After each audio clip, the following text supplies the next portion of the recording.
नमस्कार, मैं नगमा और आप देख रहे हैं सच की पड़ताल। कभी कभी एक बहुत ही छोटा सा कदम जो है वो एक लंबी बड़ी छलांग साबित होता है। संसद की स्थायी समिति ने ऐसा ही एक कदम उठाने की सिफारिश की है। समिति ने सुझाव दिया है कि नौकरी पेशा महिलाओं को उनके पीरियड्स के दौरान छुट्टी दी जाए। समिति का प्रस्ताव है कि हर महीने पीरियड्स के समय महिलाओं को छुट्टी मिले। इसे मेडिकल छुट्टी में न जोड़ा जाए। इसके लिए कोई मेडिकल सर्टिफिकेट न मांगा जाए। ये इसलिए अहम है कि हाल ही में सुप्रीम कोर्ट ने ऐसी ही एक याचिका नामंजूर की है। हालांकि ये बिल्कुल शुरुआत है। सरकार को इस सिफारिश पर आगे बढ़ने में समय लगेगा, लेकिन इसका स्वागत भी हो रहा है। ये जो सिफारिश की गई है स्टैंडिंग कमेटी द्वारा, और इसको लेकर अंदेशे भी जताए जा रहे हैं। तो इस पर राय जो है वो बटी हुई है। एक राय ये है कि इससे जो कार्यस्थल हैं, ऑफिसेज हैं, उनमें महिलाओं की भागीदारी बढ़ेगी। कम लोगों को अंदाजा होगा कि नौकरियों में महिलाओं का जो अनुपात है वो घटा है। वर्ल्ड बैंक की ताज़ा रिपोर्ट के मुताबिक 2005 में 27% महिलाएं दफ्तरों में काम करती थीं, जबकि 2021 में इनकी तादाद 23% रह गई है। तो इस यहाँ पर महिलाओं की जो संख्या है वो घटी है। और ये भी माना जा रहा है कि ये छुट्टियां, यानी कि जो पीरियड लीव है, माहवारी के वक्त की जो छुट्टी है, वो महिलाओं की उत्पादकता बढ़ाएगी। लेकिन तर्क और भी हैं। दरअसल बदलती हुई दुनिया महिलाओं के अधिकारों के प्रति पहले से कहीं ज्यादा संवेदनशील होने की कोशिश कर रही है, और हुई भी है कुछ हद तक। दुनिया के कई देशों में पीरियड लीव का इंतजाम है। इंडोनेशिया में महीने में 2 दिन पीरियड लीव मिलता है। जापान में भी छुट्टी मिलती है, लेकिन भुगतान की बाध्यता नहीं है। दक्षिण कोरिया में महीने में 1 दिन की छुट्टी है, और स्पेन में महीने में 3 से 5 दिन की छुट्टी मिलती है। जाम्बिया में भी महीने में 1 दिन की छुट्टी मिलती है इस कारण से। हालांकि इस फैसले में जितनी सकारात्मकता है, उससे कम अंदेशे नहीं हैं। अंदेशे भी हैं। पहले से ही हमारे दफ्तर जो हैं वो पुरुषवादी पूर्वग्रहों के मारे हैं। महिलाओं का तरह तरह से विरोध, महिलाओं के लिए पूर्वग्रह, ये तमाम आम बातें हैं। ऐसे में ये अंदेशा बेजा नहीं है कि महिलाओं को नौकरी पर रखने का चलन ही कम हो जाए। यानी कि हमारा जो पूंजी तंत्र है वो यही गिनता रहेगा कि हर महीने महिलाओं को, लड़कियों को 2-3 दिन छुट्टी न देनी पड़ जाए। और अगर ये छुट्टी दी जाती है तो उनका कितना नुकसान हो रहा है। तो सच की पड़ताल में हमारा सवाल ये है, संसद की स्थायी समिति ने दिया है पीरियड्स लीव का प्रस्ताव। क्या दफ्तरों में महिलाओं को पीरियड्स के समय छुट्टी मिलनी चाहिए? आपके पास 3 विकल्प हैं। इसकी आपकी राय इसमें क्या है? आप अपनी राय हमें भेजिए। हम ब्रेक के बाद आपको दिखाएंगे सच का मीटर। और हमारे साथ इस वक्त 2 मेहमान मौजूद हैं इस पर चर्चा के लिए, क्योंकि इसके ऊपर राय जो है वो बटी हुई है। तो इसके पक्ष में क्या तर्क हैं, इसके जो लोग खिलाफ हैं उनके पास क्या तर्क हैं। सुप्रीम कोर्ट की जानी मानी वकील करुणा नंदी हमारे साथ हैं, और प्रेजेंट एंटरप्राइजेस के अध्यक्ष हैं विनी मेश्राम। करुणा, ये जो स्थायी समिति का रिकमेंडेशन है, अभी बहुत शुरुआती है, ये कदम छोटा सा कदम है, महत्वपूर्ण कदम है, आप मानेंगी। और आपको क्या लगता है, पीरियड्स की लीव, अगर ये छुट्टी दी जाए महिलाओं को, तो ये क्यों जरूरी है? फिलहाल नगमा, आंकड़े बहुत दुख भरी कहानी बताते हैं महिलाओं के काम के बारे में। 1995 में 35% महिलाएं जो काम करना चाहती थी वो काम कर रही थी, लेकिन अब आंकड़े दिखा रहे हैं 2005 में कि वो 25% हो गया। कोविड के दौरान ये 5 से 6% हो गया, राइट? तो फिर हमारी पूरी अर्थव्यवस्था में जो लॉस आ रहा है, वो लॉस आ रहा है क्योंकि इतनी सारी महिलाएं काम नहीं कर रही हैं। काम क्यों नहीं कर रही हैं? इसके लिए कई रीजंस हैं, लेकिन एक रीजन ये भी है कि जितनी दिक्कतें आप कम करें उतना ज्वाइन करेंगी। तो इसका कम से कम एग्जामिनेशन चाहिए। दूसरी बात, एक फंडामेंटल राइट टू वर्क भी है, और एक फंडामेंटल राइट टू इक्वालिटी भी है। और इक्वालिटी का मतलब क्या होता है? इक्वालिटी का मतलब ये नहीं कि जो पुरुषों को मिलता है वो सेम चीज मिले, उसको फॉर्मल इक्वालिटी कहा जाता है। इक्वालिटी आर्टिकल 14 संविधान के तहत भी इसका मतलब ये है कि अगर महिलाएं या और लोग, चाहे दलित लोग हों, चाहे और लोग हों, जो जिनकी जिनकी जरूरतें अलग हैं, जी, तो अगर कोई यहां से स्टार्ट कर रहा है और कोई यहां से स्टार्ट कर रहा है, तो आप इस जने के लिए भी कुछ पॉलिसीज लाएंगे ताकि वो यहां पे आ जाए। तो अगर काफी सारी महिलाएं इकोनॉमी को ज्वाइन करेंगी, तो फिर गवर्नमेंट को 2-3 दिन पीरियड लीव, अगर कोई छोटा कंपनी हो या कोई मीडियम साइज कंपनी हो, तो वहां पे उसका पैसा देना बनता है। क्योंकि कुल मिला के फिर जो बेनिफिट्स आएंगे वर्कफोर्स में, वो फिर पूरी इकोनॉमी को आएंगे। हम समझ सकते हैं कि अगर कोई छोटी कंपनियों हो सकता है दिक्कत हो, लेकिन बड़ी कंपनियों को कुछ इसमें कोई प्रॉब्लम नहीं होनी चाहिए। जी, कई कंपनियां जो हैं उन्होंने पहले ही ये शुरुआत भी की है, जैसे कि बाइजूस है, जैसे स्विगी है, जोमैटो है।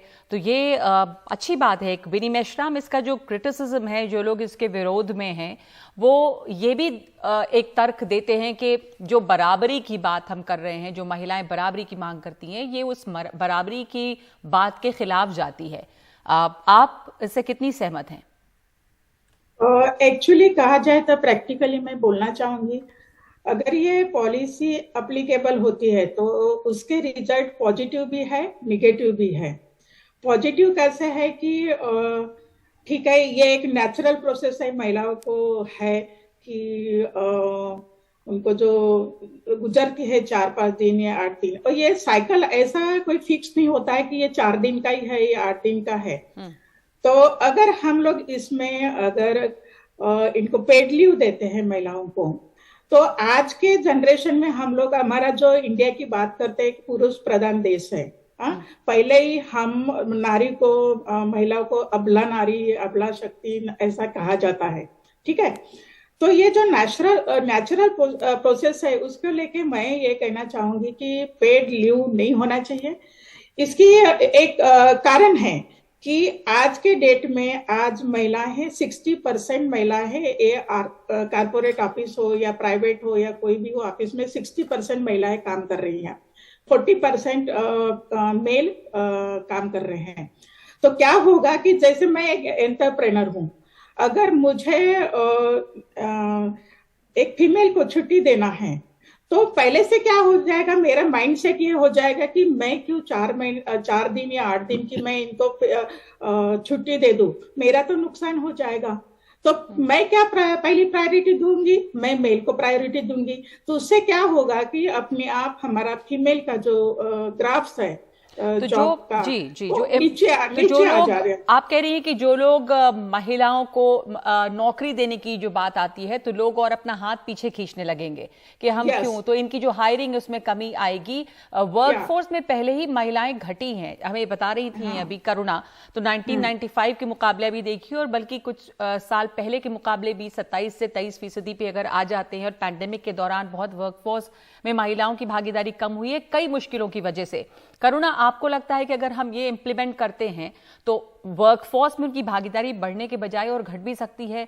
लोग हायर करने में ये बात कहीं ना कहीं आपके जहन में रहेगी कि हम क्यों किसी लड़की को नौकरी दें, तवज्जो आप किसी पुरुष को दें ताकि उनका नुकसान ना हो। आफ्टर ऑल ये प्रॉफिट के लिए कंपनियां जो है वो काम करती हैं। जब तक इसको मैंडेटरी ना किया जाए तो ये एक मुश्किल तो रहेगी। जी, इस तर्क के खिलाफ हम ये कहेंगे, पहली बात तो ये कि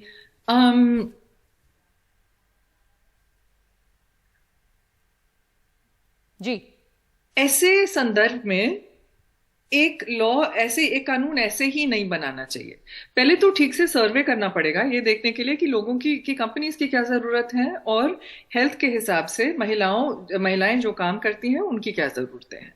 लेकिन फिलहाल जो हमें लगता है वो है ये कि 8 दिन के लिए किसी को इतना दर्द नहीं चाहिए होता है। जी जी, बिल्कुल। तो एक कोई मिनिमम नंबर ऑफ डेज भी होना चाहिए कि न्यू जापान में भी हमने देखा, कई देशों में 2 दिन या 1 दिन कम से कम इतनी छुट्टी तो होती है। जापान में तो खैर भुगतान अनिवार्य नहीं है, पर कई देश आप हैं स्पेन में भी देखिए, हाँ, आप स्पेन स्पेन में का भी। उदाहरण देखिए। तो स्पेन में मतलब 1 या 2 दिन दिए जाते हैं। दूसरी बात, कई देशों में डॉक्टर सर्टिफिकेट चाहिए होता है।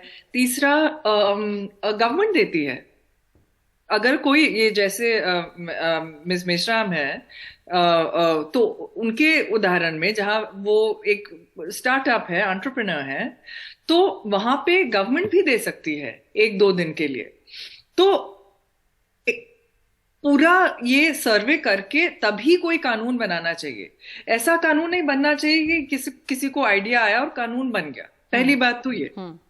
दूसरी बात कि जब यौन उत्पीड़न का, सेक्सुअल हैरेसमेंट का जो लॉ था जब आया, तो कई हमारे पुरुष प्रधान सोसाइटी में लोगों ने बोला कि हमें महिलाएं नहीं चाहिए जी। अगर फीमेल हेड्स थी कंपनीज की, उन्होंने भी बोला, क्योंकि लगा कि हमें कोई यहाँ पे प्रॉब्लम्स नहीं चाहिए, ज्यादातर हमारे यहाँ पुरुष काम करते हैं और हमें महिलाएं नहीं चाहिए। तो हमें किस चीज की जरूरत है? हमें एक इक्वालिटी लॉ की जरूरत है। क्यों? क्योंकि अगर कुछ बेनिफिट्स या कुछ अधिकार होंगे तो महिलाओं के लिए, जी। तो फिर आप ऐसा नहीं कर सकते कि आप ऐसा बैकलैश डिस्क्रिमिनेशन करें कि आप कहें कि ये लेकिन क्या इससे जो, जैसा आपने बार बार कहा कि पुरुष प्रधान समाज, वर्कफोर्स हो तमाम जगहों पे, जाहिर है कि पुरुष प्रधान तमाम जगह, और बहुत सारे पूर्वाग्रह होते हैं महिलाओं के खिलाफ, लड़कियों के खिलाफ। वर्क फोर्सेस में हम सब जानते हैं कि किस किस तरह की चुनौतियां झेलनी पड़ती हैं लोगों को, लड़कियों को, महिलाओं को। तो वैसे में ये जो पूर्वाग्रह हैं, जो स्टीरियोटाइप्स हैं करुणा, वो और बढ़ेंगे। आप कहीं ना कहीं ये एक नेगेटिव इम्पैक्ट डालेगा उनकी हायरिंग को लेकर, ऐसा कहा गया। हालांकि देखिए, केरल हाईकोर्ट ने कॉलेज की लड़कियों के लिए तो पीरियड्स लीव दे दी थी, तो उसने काफी प्रोग्रेसिव एक फैसला लिया था। मैं पढ़ रही थी कि 1992 में बिहार की लालू यादव सरकार ने ऐसी छुट्टी दी थी महिलाओं के लिए। नाम नहीं दिया था पीरियड लीव, जो उसके साथ में स्टिग्मा अटैच्ड उसकी वजह से, लेकिन महिलाओं के लिए स्पेशल छुट्टी दी गई थी।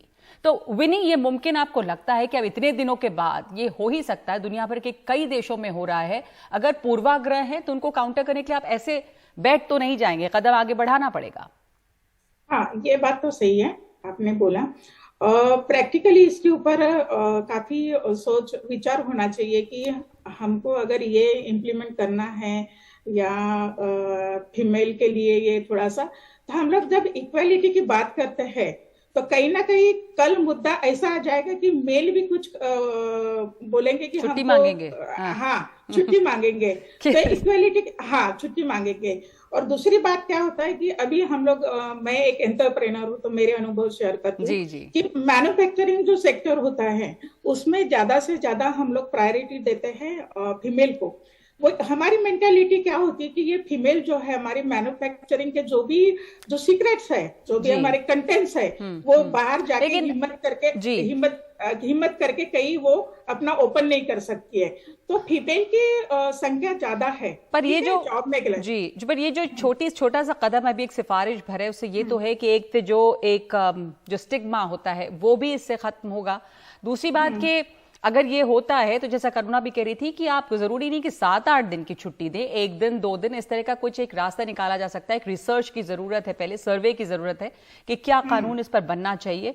और सबसे बड़ा जो क्रिटिसिज्म है वो यही कि कहीं महिलाओं की हायरिंग पर असर और ना पड़े। शुक्रिया आपका। इस पर बहस आगे लंबी चलेगी, अभी तो एक शुरुआत भर है, लेकिन इस वक्त इतना ही वक्त है मेरे पास। तो ये जो सिफारिश है इसके कुछ अच्छी बातें भी हैं, लेकिन इसके क्रिटिसिज्म भी हैं। आपकी राय इस पर क्या है, एक ब्रेक के बाद देखेंगे हम।